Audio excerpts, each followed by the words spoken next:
Assalamualaikum warahmatullahi wabarakatuh. Alhamdulillahilladzi hamdan katsiran thayyiban mubarakan fi. Asyhadu an la ilaha illallah wahdahu la syarikalah wa asyhadu anna Muhammadan abduhu wa rasuluhu la nabiyya ba'da. Salatan wa salaman ala rasulillah Muhammad wa ala alihi wa ashabihi wa man tabi'ahu bi ihsanin ila yaumil qiyamah, amma ba'd. Qala Allahu ta'ala fil Qur'anil Karim, a'udzu billahi minasy syaithanir rajim. Innallaha yuhibbut tawwabina wa yuhibbul mutatahhirin. Shadaqallahul adzim. Yang saya hormati Bapak Ketua Pimpinan Ranting Muhammadiyah Purwomartani Selatan beserta jajaran pimpinan, bapak-bapak, ibu-ibu, jamaah pengajian Muhammadiyah Aisyah Ranting Purwomartani Selatan dan juga Mushola Al-Ukhuwah yang berbahagia dan dirahmati Allah. Pada pagi hari ini kita masih diberi oleh Allah kesempatan untuk bisa hadir di majelis yang mulia ini. Mudah-mudahan Allah meridhoi dan Allah memberikan pahala kebaikan kepada kita semua. Amin ya rabbal alamin. Salawat serta salam semoga Allah limpahkan pada Rasulullah Muhammad sallallahu alaihi wasallam. Pagi hari ini saya diminta oleh pimpinan untuk menyampaikan materi kajian yang agak spesifik dan mungkin ya kalau jadwalnya nanti bisa rutin ya berkelanjutan, yaitu materi tentang toharoh. Kenapa kok kita berbicara tentang toharoh? Toharoh itu apa Bapak Ibu? Bersuci. Itu kok diseselke kok ngaji bab toharoh. Ya, sekaligus nanti Bapak Ibu saya ajak untuk mentadarusi buku himpunan putusan tarjih bab toharoh. Ya, sehingga kita warga persyarikatan baik Muhammadiyah maupun Aisyah dan jamaah itu tahu isinya buku himpunan putusan tarjih. Yang punya besok bisa dibawa kalau berkelanjutan. Saya nggak tahu ini berkelanjutan atau enggak nanti itu. Karena nggak mungkin satu kali pertemuan. Nah, sebagai awal untuk memahami bab toharoh, ya pengertian toharoh dan sebagainya, tadi saya sampaikan firman Allah yang tersebut di dalam surat Al-Baqarah ayat yang ke-222. Allah Subhanahu wa taala berfirman, Innallaha yuhibbut tawwabina wa yuhibbul mutatahhirin. Innallaha, sesungguhnya Allah, yuhibbu, cinta. Ya, jadi Allah itu mencintai. Napa nek basa Jawa niku nresnani. Siapa yang dicintai oleh Allah? At-tawwabina, yaitu orang-orang yang suka bertaubat. Suka bertaubat. Bab taubat niki mawon kalau dikaji satu kali pertemuan sendiri gitu. Kapan-kapan nanti kalau ada waktu. Yang kedua, wa yuhibbul mutatahhirin. Dan Allah juga mencintai orang-orang yang senantiasa suci, bersih. Jadi kalau kita pahami ayat ini Bapak Ibu, harusnya orang Islam itu penampilannya, gaya hidupnya itu selalu suci dan bersih. Jangan sampai muncul kadang kalau kita pergi ke luar negeri misalnya, ke Singapura. Pun nanti ke Singapura apa dereng? Kalau dereng yang sami. ke Eropa, itu katanya itu kamar mandinya itu lebih bersih daripada kamar tidur kita. Padahal Singapura itu umat Islamnya sedikit, ya. Tapi bisa berpenampilan bersih begitu. Sementara kita kamar mandinya kadang jorok, kotor, nggak pernah dibersihkan. Dan biasanya tamu itu melihat bersih dan tidaknya rumah seseorang itu ditinjau dari kamar mandinya. Kalau kamar mandinya itu rapi bersih, wah ini liyane ya mesti kamar mandine wae kaya ngono apa meneh kamar liyane. Ini kadang kita itu penampilannya kurang bersih. Padahal ayatnya tadi mengajarkan itu. Allah itu menyukai orang-orang yang senantiasa bersih, suci dalam kehidupan sehari-harinya. Bahkan Rasulullah Shallallahu Alaihi Wasallam itu juga berpesan ya, pada kita semua seperti yang diceritakan oleh sahabat Haris bin Malik Al-Haris bin Asim Al-Asy'ari, bahwa Rasulullah bersabda, at-tahuru syatrul iman. Bahwa bersuci itu atau kesucian itu adalah sebagian dari iman. Oh, ini luar biasa loh Bapak Ibu. Sampai kesucian itu saja oleh Rasulullah itu dikaitkan dengan keimanan gitu loh. Berarti kan bagian implementasi dari berakidah itu adalah penampilan yang bersih dan suci. Ning kembali tadi itu, kenapa orang-orang Islam kok banyak yang penampilannya tidak bersih dan tidak suci. Nah, ini harusnya menjadi bahan introspeksi kita di akhir tahun 2024 ini. Sehingga mudah-mudahan ya dengan konsep ajaran kebersihan dan kesucian di dalam Islam ini kita bisa mengimplementasikan, mewujudkan dalam kehidupan sehari-hari. Nah, di hadis yang lain ini yang penting juga, bahwa Rasulullah Shallallahu Alaihi Wasallam bersabda yang diceritakan oleh sahabat Abdullah ibnu Umar di dalam kitab Sahih Muslim, dinyatakan la yaqbalullahu sholata bi ghairi tahur wala shadaqatan min gulul. Ini yang penting.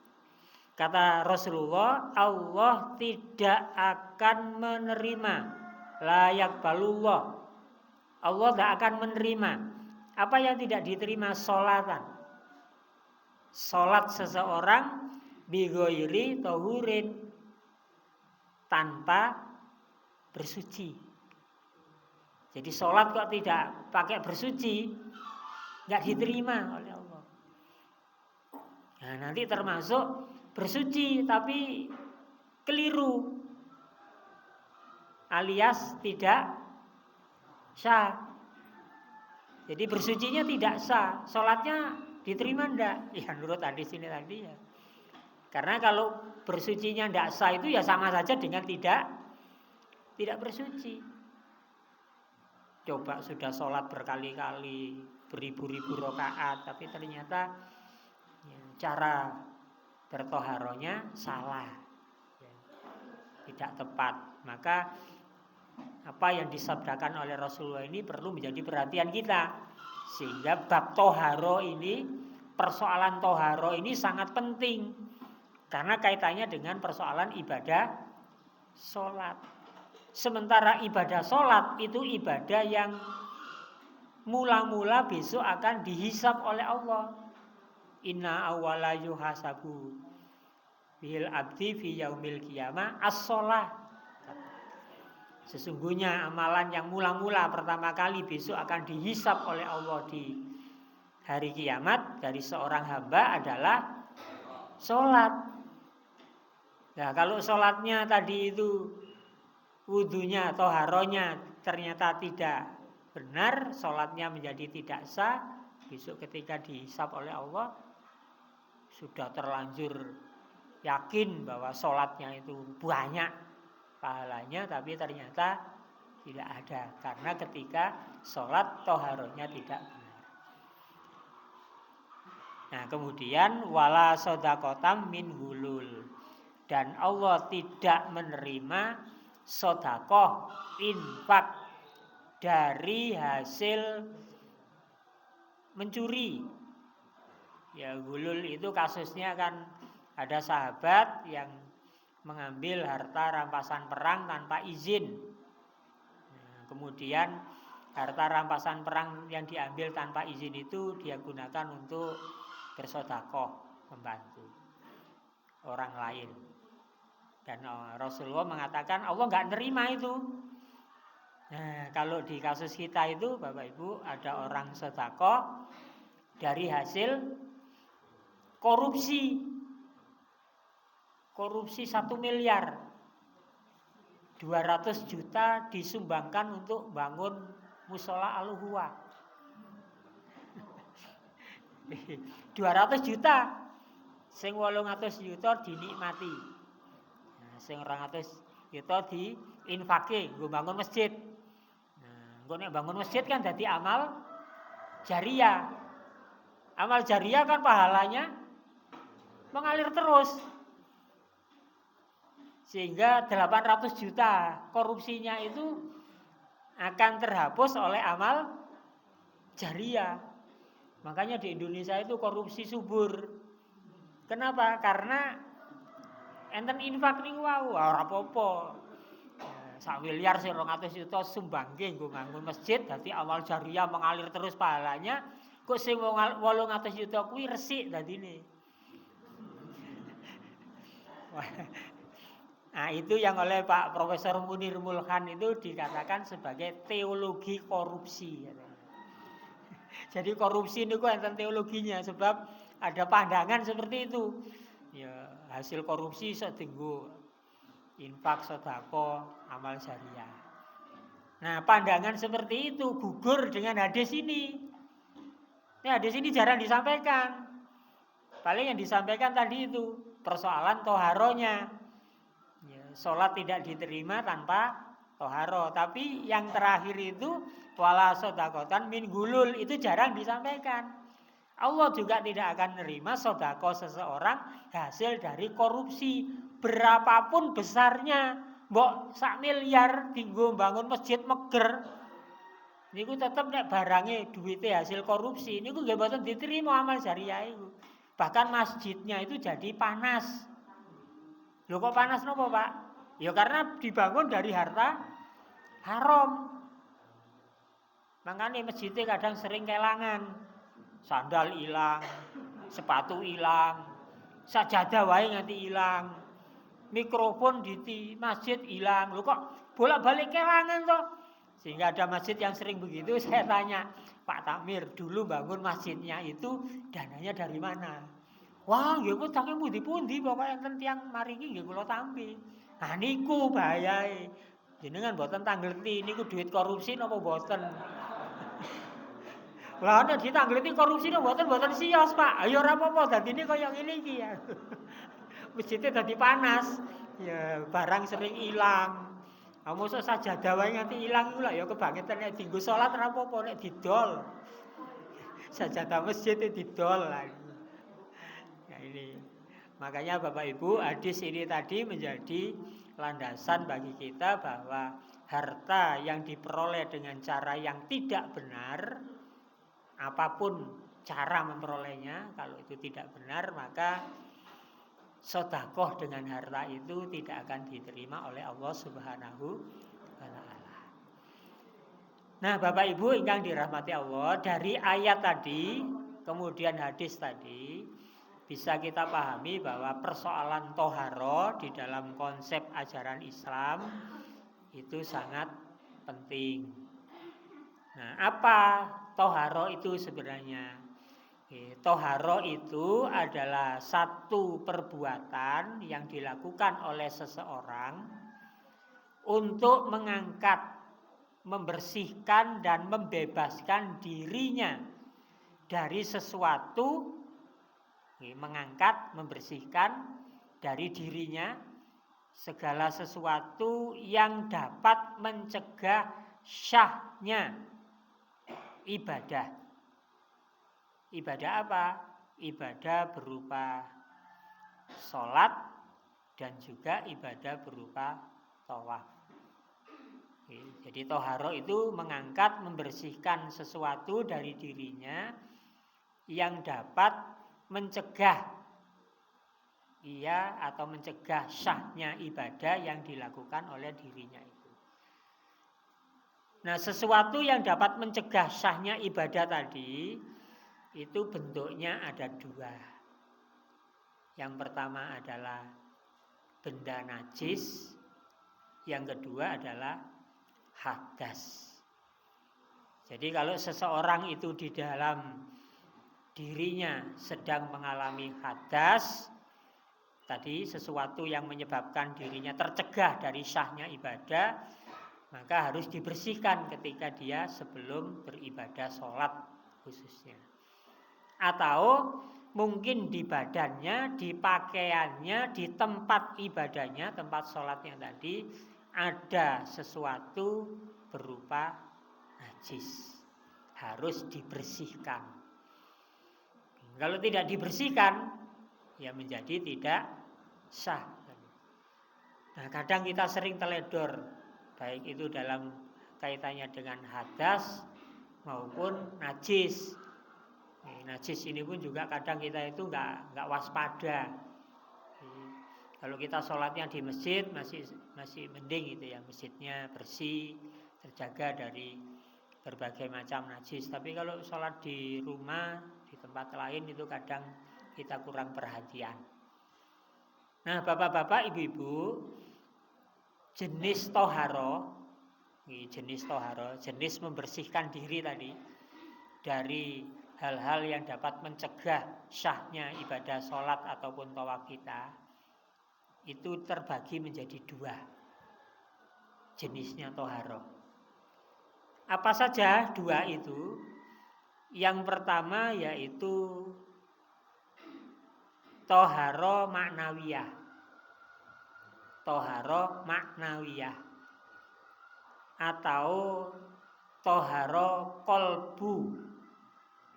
Kolbu ini kan apa? Ampun kalbu lagi.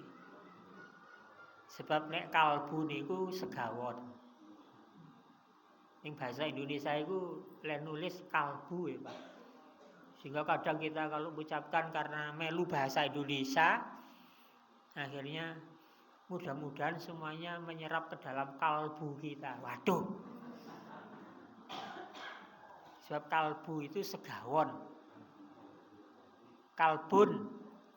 Nek kolbu, kof kali kap niku pun beda. Kolbu itu mana hati, tapi nek kalbu, maka hati-hati mengucapkannya. Ini bahasa Indonesia wis kadung ya Pak, ya dibenerke. Lek ngucapke awake dhewe. Ya. Senajan bahasa Indonesia pun disebut kalbu tadi. Jadi toharo kolbu, toharo hati, yaitu bersuci atau membersihkan kolbu kita, hati kita tadi dari berbagai macam kotoran. Ya, kotoran, najis yang ada di dalamnya. Lah, kotoran kolbu niku napa mawon, Pak? Kotoran hati itu apa saja? Ya, kotoran hati itu bapak-bapak, ibu-ibu, yang paling berbahaya itu adalah kemusyrikan. Kotoran hati yang paling berbahaya, kemusyrikan. Sehingga Allah Subhanahu wa taala menyampaikan kepada kita semua di dalam surat At-Taubah ayat yang ke-28. Ya ayyuhalladzina amanu innamal musyrikuna najasun.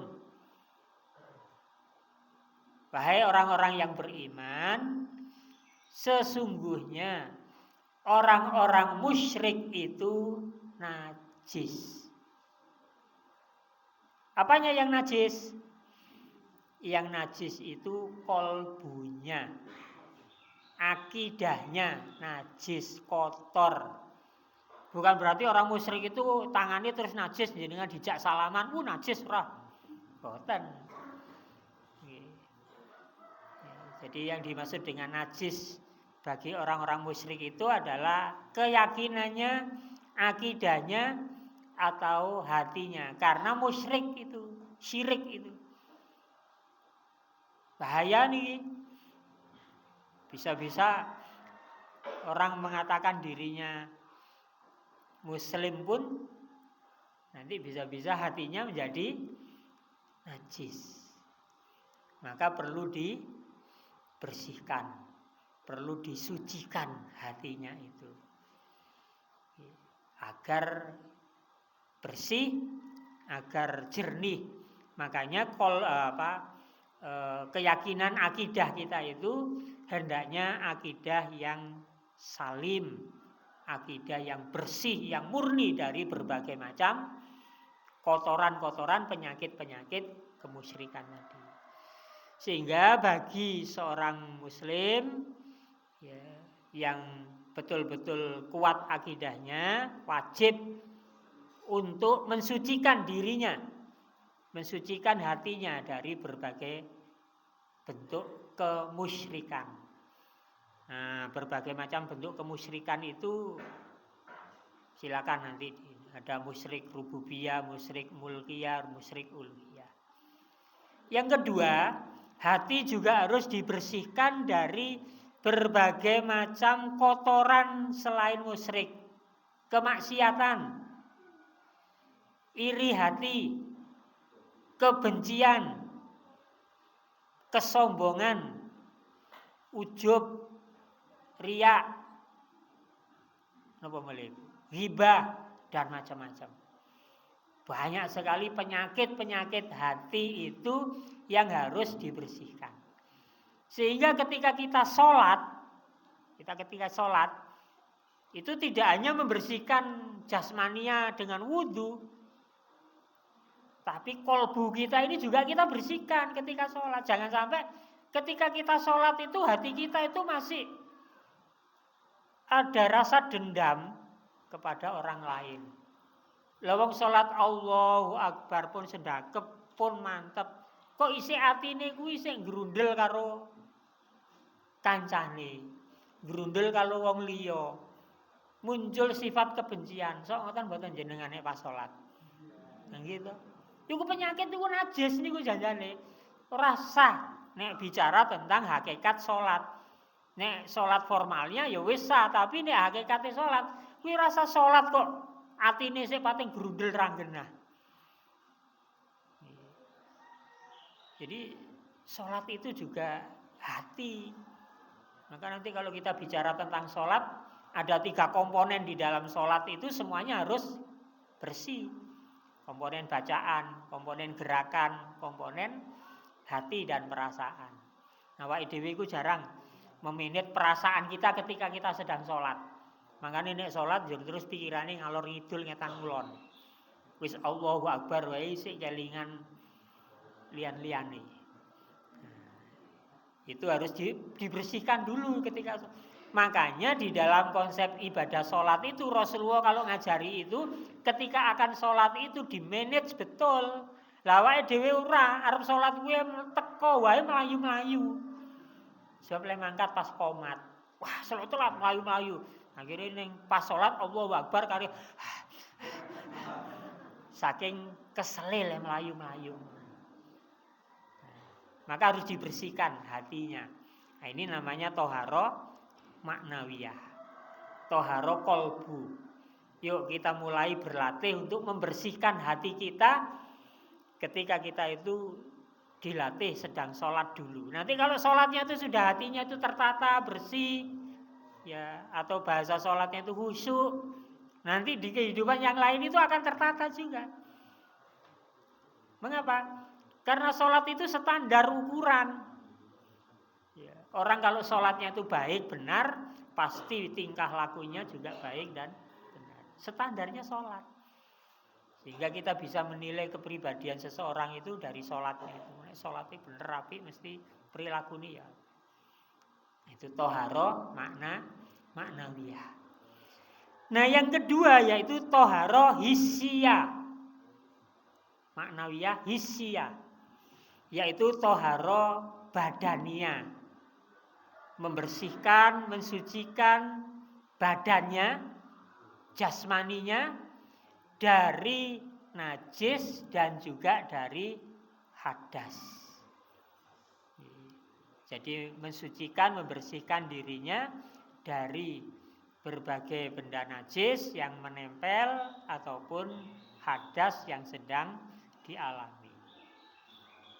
Nah, dalam kaitannya dengan toharoh hissiyah inilah bapak-bapak, ibu-ibu, Allah Subhanahu wa ta'ala kemudian berfirman di dalam surat Al-Maidah ayat yang ke-6.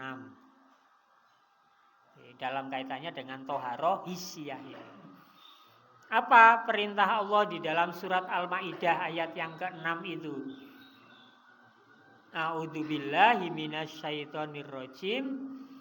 Ya ayyuhalladzina amanu idza kuntum ilas sholati faksilu wujuhakum wa aydiyakum ilal marafiq wamsahu biruusikum wa arjulakum ilal ka'bain.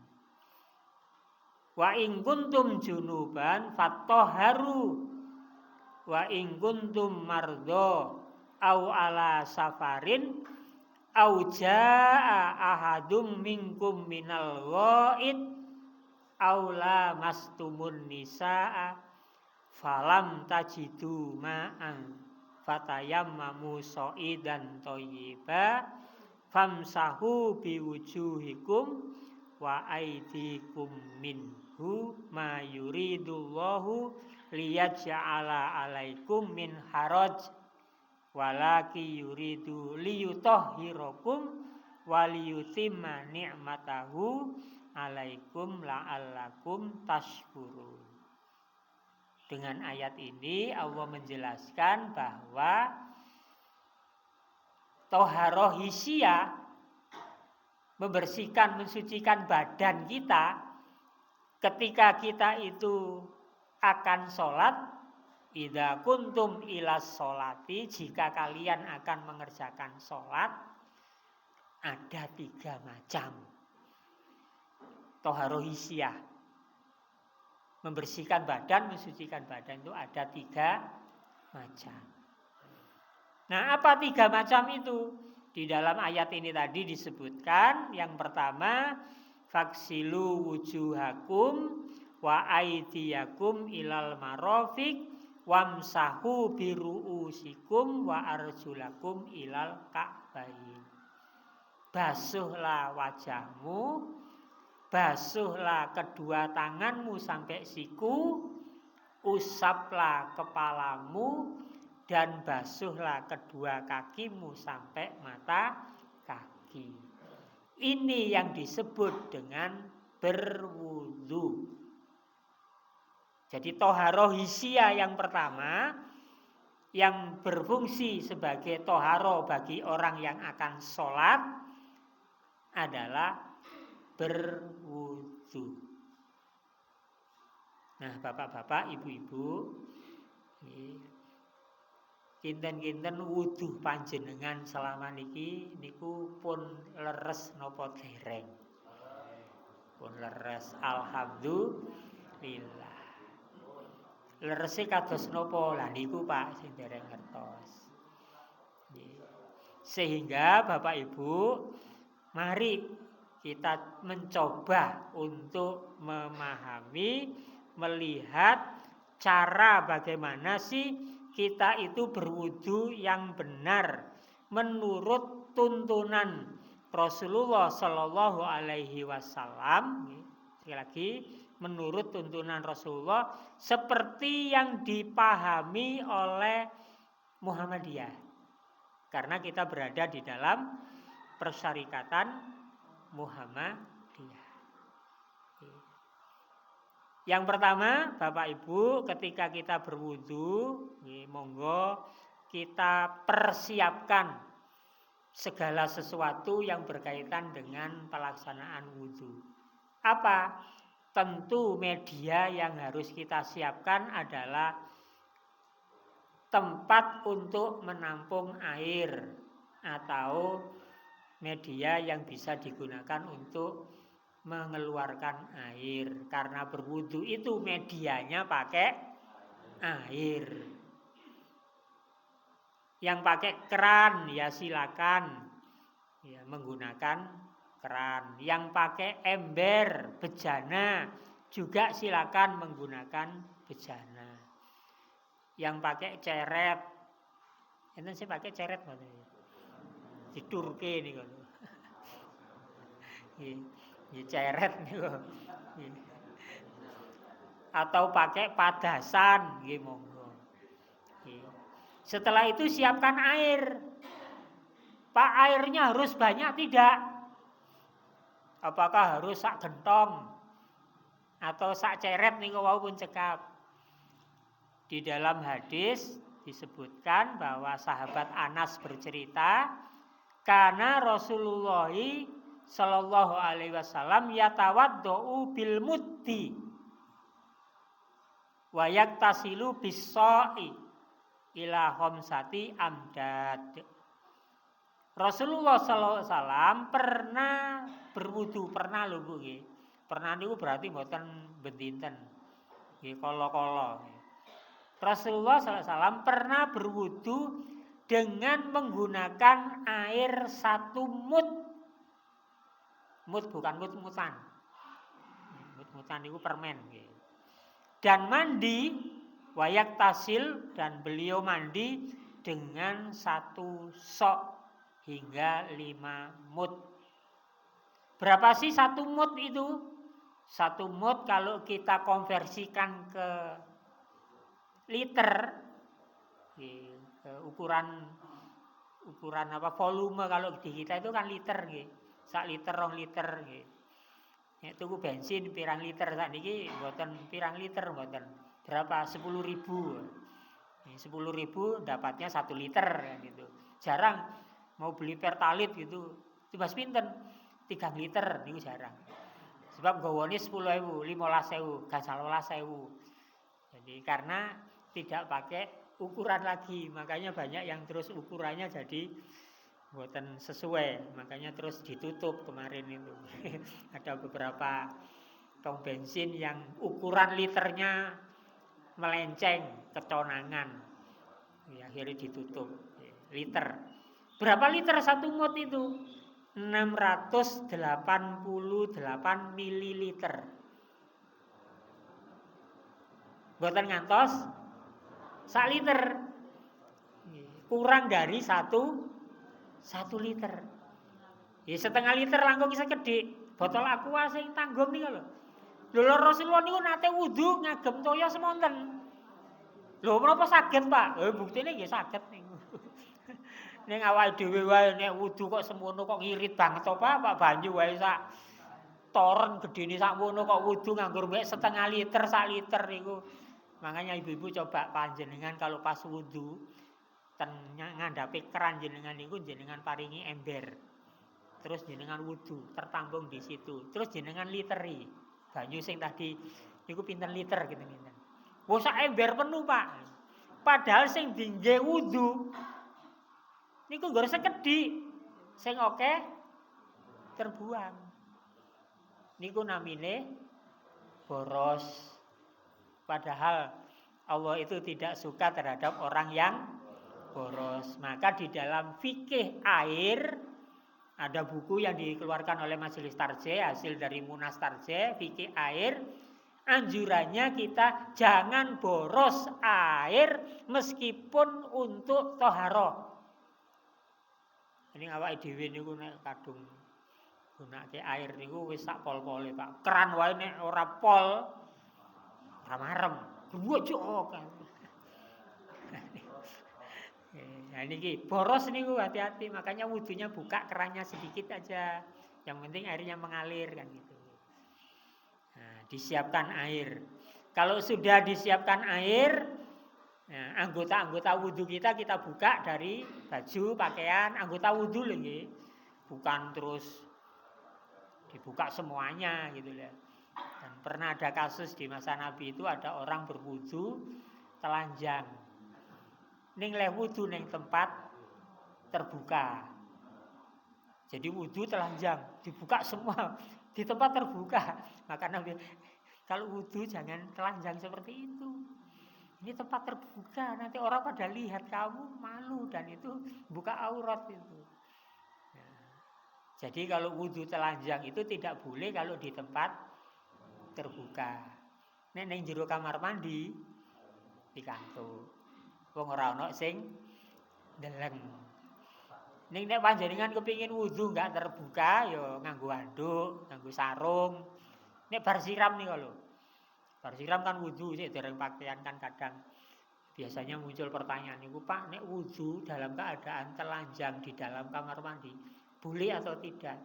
Ya boleh aja, di dalam kamar mandi sih mboten pikantuk itu nek tempat wudhu terbuka jenengan telanjang.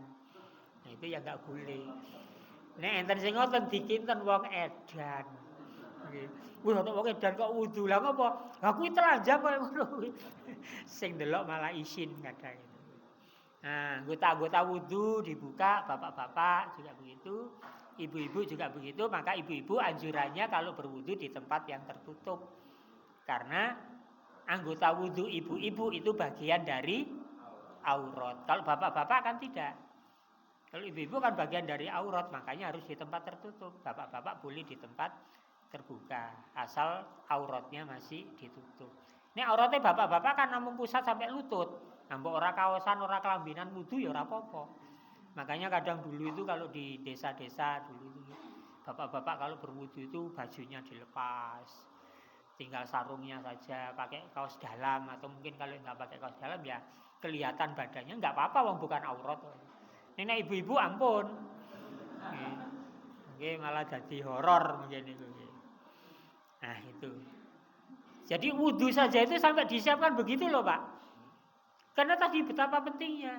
Nah, kadang awake dhewe niku nek wudhu niku mboten ngagem persiapan sing ngoten kok. Wis mlebu ning wudhu wis pokoknya. Sehingga begitu wudhunya dilakukan ya nanti banyak hal-hal yang justru tidak tepat. Nah, kalau sudah itu siap baru kita memulai wudhu. Diawali dengan membaca Bismillahirrahmanirrahim. Jenengan nek wudu sok maos basmalah mboten? Jujur. Jujur maca bismillah mboten? Alah, oh nek nang tempat wudu wae lagi ngobrol karo kancane terus wudu, tur langsung kapan lek maca bismillah? Ngono kok ngomongi wudune wis bener, maca bismillah wae ora kok. Membaca bismillah mboten dibatin, diwaca. Membaca dengan membatin itu beda, bacanya itu pakai lisan. Bismillahirrahmanirrahim. Ning ampun seru-seru, bismillahirrahmanirrahim. Maka di dalam kitab HPT disebutkan ida tawaddota fakul bismillahirrahmanirrahim. Lho HPT ini niku unine pun ngoten. Ning prakteke kok ya ora niku lho sing kadang kula ngumuni. Berarti ora tau dibuka HPT-ne kuwi. Apa kata HPT? Idza tawaddota fakul bismillahirrahmanirrahim. Jika kamu hendak berwudu, maka bacalah bismillahirrahmanirrahim. Kenapa? Karena ada hadis yang menyebutkan bahwa Rasulullah Shallallahu Alaihi Wasallam itu bersabda, tawaddu bismillah. Berwudulah kalian dengan membaca bismillah. Diperintah oleh Rasulullah. Bahkan bapak-bapak, ibu-ibu, ada hadis yang lebih spesifik. Ya, Rasulullah menyatakan la wudu'a liman lam yadhkurus maullah. Cobain. Hati-hati loh. Jangan dianggap sepele baca bismillah ini. Hadisnya Rasulullah ini. La wudu'a, tidak ada wudu lima lam yadhkurus maullah, bagi orang yang tidak membaca Bismillahirrahmanirrahim. Jadi nek jenengan wudu kok orang mengawalinya dengan Bismillahirrahmanirrahim, batal ora sah wudune nurut hadis niki.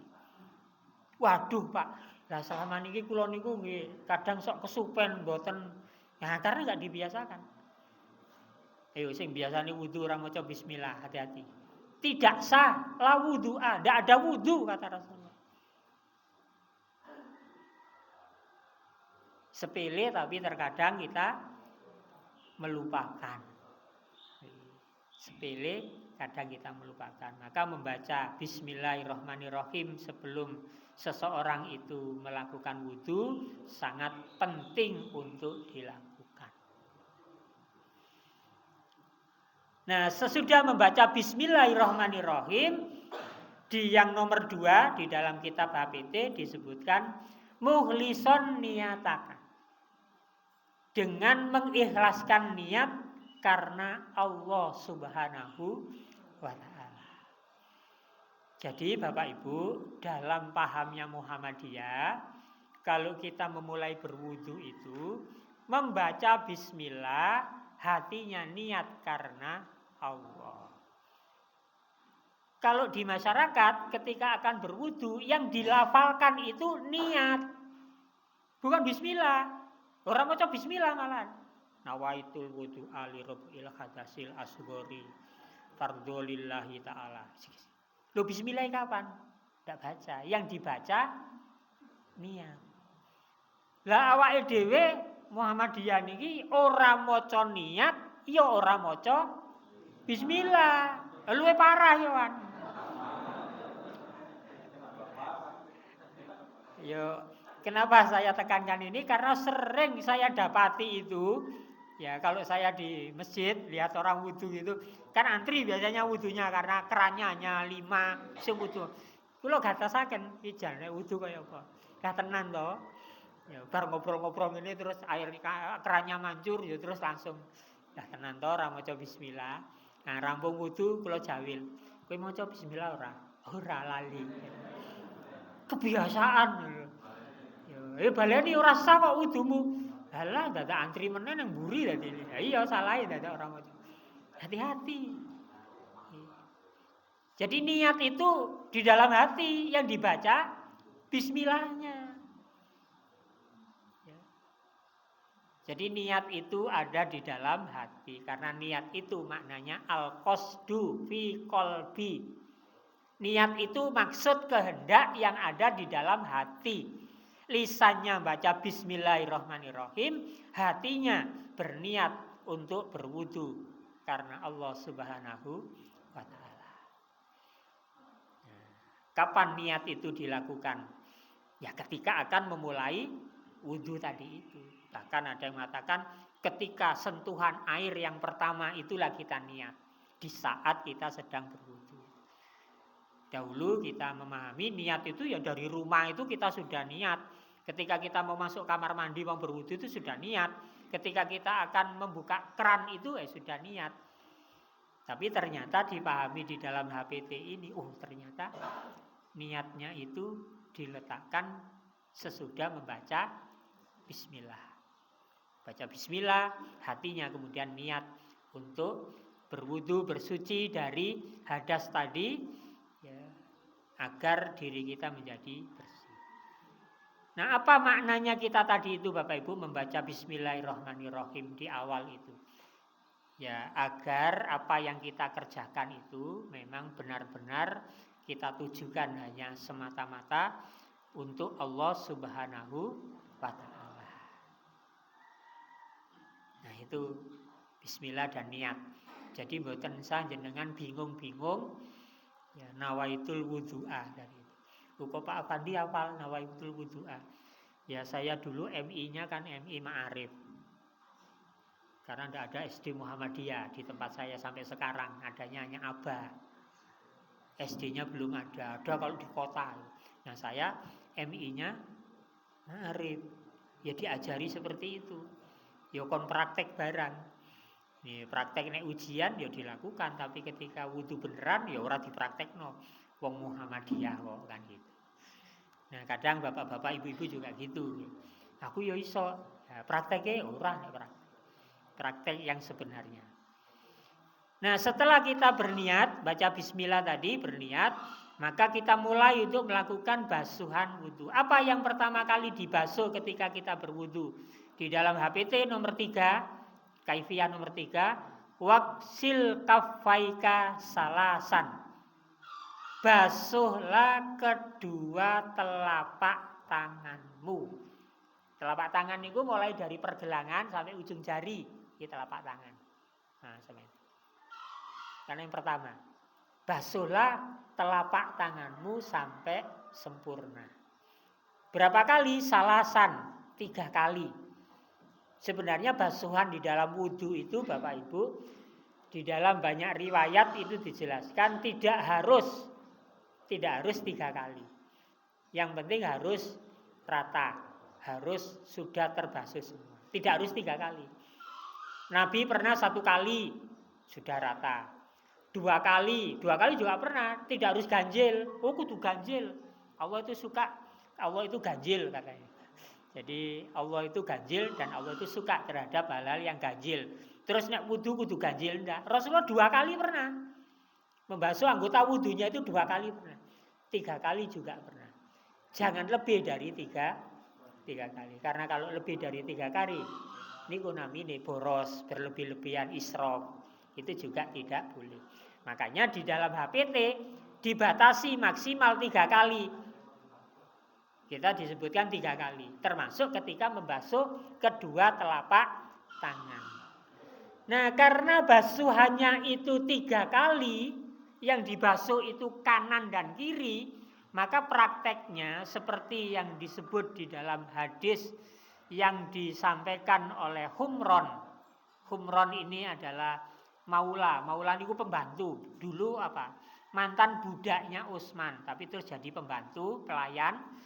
Nah, dia ketika diminta oleh Utsman untuk mengambilkan air guna berwudu, diambilkan terus Utsman praktek wudu. Nah, ketika Utsman praktek wudu itulah diperhatikan oleh Humron. Kaya apa to Utsman leh wudu kuwi? Nah, ketika membasuh kedua telapak tangan, ternyata Utsman mengambil air dengan tangan kirinya, menggunakan alat tangan kiri, bukan tangan tapi dengan gayung lah. Ya, ngambil air terus disiramkan atau dibasuhkan ke telapak tangan kanannya. Ya, jadi air dituangkan, dibasuhkan, dituangkan lagi 3 kali sampai sempurna. 3 kali telapak ini keran gini dibasuh, basuh 3. Setelah yang kanan selesai, ganti yang kiri 3 kali. Nah, Bapak Ibu, saya yakin jenengan nek praktek seringnya ketika air keran itu mengucur, yang penjenengan lakukan mestilah kayak gini. Gini apa mboten? Niki mboten ngerti sing ndi sing tengen, sing ndi sing kiwa, sing dhisik sing ndi. Niki jenenge bareng. Yo, ngono kok wis ngomong wudune wis bener, lek basuh telapak tangan wae sik bareng-bareng ini. Tandanya kalau yang kanan itu dibasuh dulu, yang kanan ini diam. Ini kerannya mancur, kalau di bawahnya diam. Yang bergerak yang kiri. Nah, gitu loh, ini gosoki. Niki berarti yang kanan dulu. Karena yang bergerak yang kiri yang bersihkan. Nanti ketika yang kiri dibasuh, yang kanan yang bergerak 3 kali. Dibolak-balik digerak sih. Jangan gini bareng iki, nek bareng iki ora ana contone Nabi kuwi. Kata Utsman, setelah Utsman selesai berwudu, kata Utsman, begitulah caranya Nabi kalau berwudu. Nyilih tangani koncone kok. Ya. Jadi begitu Bapak Ibu caranya. Ini dari basuhan telapak tangan saja itu banyak yang sudah keliru kok. Coba jenengan cek nek ten masjid-masjid niku. Pak dong ini. Iya Pak bener ya. Membasuh kedua telapak tangan. Kok cepet nggih pun jam 6 kurang 5 menit. Baru telapak tangan loh ini. Padahal nanti kaki isih panjang. Makanya tadi saya katakan berseri, enggak apa-apa. sedikit demi sedikit ngaji babakan sing spesial seperti ini. Orang ngaji sing umum sing mati wae. Sing ngene kuwi ora tau didandani. Kalau wingi niku kula nggih pengajian ibu-ibu ten Keradenan niku. Nggih pesene, "Pak, nek saged bab mandi wajib." Lah, ngopo? Oke sing do mboten ngertos carane mandi wajib. Jenengan gegek ya ora ngerti carane mandi wajib. Kan cilaka. Wis adus ping pirang-pirang tahun ning salah terus. Nah, iki wudu wae sik bermasalah kok gegek adus ya padha. Nah, itu Bapak. Nah, kenapa kita Rasulullah kok mencontohkan membersihkan telapak tangan terlebih dahulu? Karena nanti sesudah itu semua gerakan wudhu itu dibasuh dengan telapak tangan. Makanya dibersihkan dulu. Bukan kakinya yang dibersihkan dulu. Kaki saya kotor, Pak. Urusan kaki kotor mengko wae, sing tangane dhisik. Sebab iki engko arep digunakan untuk membasuh seluruh anggota wudhu kita itu dengan tangan kanan, dengan tangan ini, telapak tangan. Maka harus dibersihkan. Napa meneh nek bangun tidur, wudhu bangun tidur, wah itu lebih ditekankan Rasulullah kudu diresiki tenan. Sebab apa? Pas turu kuwi ora ngerti tangan iki ning ndi wae. Makanya harus dibersihkan. Nah, cara membersihkannya tadi jari-jari, sela-sela jari ini dibersihkan. Sehingga nanti ketika menggunakan telapak tangan ini untuk berwudu, ini sudah bersih terlebih dahulu. Nah, baru sesudah itu nanti kemudian gerakan berikutnya, ini juga bapak-bapak, ibu-ibu juga prakteknya banyak yang nggak benar juga. Apa sesudah membersihkan telapak tangan? Yaitu kalau di dalam hadis itu Rasulullah biasanya gosok gigi. Cuma gosok gigi ini tidak begitu ditekankan ya oleh Rasulullah karena takut nanti dikira ya itu bagian dari wudhu harus gosok gigi terus, padahal enggak. Makanya Rasulullah menyatakan ya kalau mau, kalau enggak ya sudah. Nah, tapi yang berikutnya ini summa yang nomor 5, tadi nomor 4 itu gosok gigi, yang nomor 5 terakhir ya saya sampaikan ini.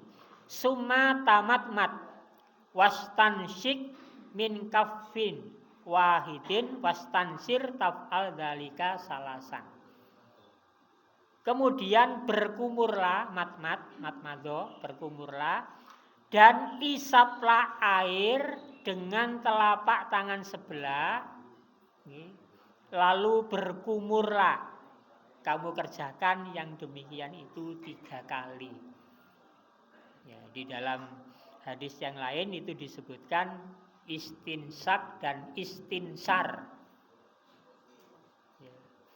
Menghirup air ke dalam hidung, dihirup, terus dikeluarkan. Prakteknya jenengan kaya napa? Lah mesti ngene. Lho sing ngakon ngogrok-ngogrok irunge kuwi lho sapa ngono nek wudu kuwi. Lho Pak membersihkan hidung, siapa yang nyuruh membersihkan hidung? Bukan, menghirup air ke hidung terus ditokke, dihirup lagi, ditokke, udah diobrok-obrok irunge. Ning prakteke jenengan ngoten niku. Wis bener apa wudune? Lha urung karo. Sebab ora tahu dikaji ngeten iki. Ya wis pokoke kumur-kumur ya resiki irunge. Oke upile apa diresiki kuwi. Bahkan Rasulullah mempraktekannya itu bareng nih Pak. Kalau kita susah, maka hirup air dulu ke hidung, keluarkan 3 kali, kemudian berkumur-kumur. Masuk air, kumur 3 kali. Nah itu baru berwudu yang sempurna. Nah mungkin dipraktekkan gue sholat duha nih, prakteknya wudhu nih. Ya, pakai tangan satu aja. Ya. Yang ini tadi fungsinya untuk mencet hidung, di belakang. Diambil. Jadi ada air di sini. Nah dihirup. Nah, menghisapnya jangan terlalu keras nanti biar nggak sampai ke sini. Kalau sampai sini nanti abang irungnya itu tadi. Jadi watuk. Tapi dihisap. Kata ahli kesehatan ternyata cara seperti ini niku iso ngilangke pilek. Sing nembe pilek niku hilangku virusnya metu. Ini nek jenengan ogrok-ogrok niku virusnya malah saya mlebu. Karena salah kita di dalam mempraktekkan wudhu yang dicontohkan oleh Rasulullah. Nah, bapak-bapak, ibu-ibu pas jam 6. Ini juga makan sudah siap ya. Untuk materi toharo pada pagi hari ini baru sampai wudhu bab menghirup air dan berkumur-kumur, menghirup air dalam hidung dan berkumur-kumur. Ini selanjutnya di kesempatan yang lain nanti bisa kita lanjutkan. Syukur Bapak Ibu yang punya buku HPT niku dibeto. HPT jilid 1. Jangan yang jilid 3, jilid 3 enggak ada. Wudhu itu harusnya di jilid 2 tapi jilid 2-nya belum selesai. Itu bahwa HPT jilid 1. Nah, nanti kita tadarusi HPT niku. Niki do gadan apa dereng? Aduh, Pak Ketua PRM wajib untuk membelikan. Membelikannya bisa gratis, bisa urunan. Harganya 60.000. Kalau pakai yang apa itu digital juga ada, monggo kalau digital. Ya. Di download ya HPT jilid 1 digitalnya di download nanti terus ya kita urut dari situ gitu loh. Nih ngaji kitab HPT gitu loh. Diurut dari situ kita pahami. Ya karena itu pedoman kita untuk beribadah. Saya kira itu bapak-bapak, ibu-ibu yang atau ada pertanyaan? Oh, tidak ada. Pun paham berarti tinggal praktiknya. Mudah-mudahan ada manfaatnya bagi kita semua dan bapak-bapak, ibu-ibu bisa memahaminya. Insya Allah Allah meridhoi kita semua. Amin ya rabbal alamin. Aqulu qouli hadza wastaghfiru innahu huwal ghafurur rahim. Nasrun minallah wa fatkum qarib wa basyiril mu'minin.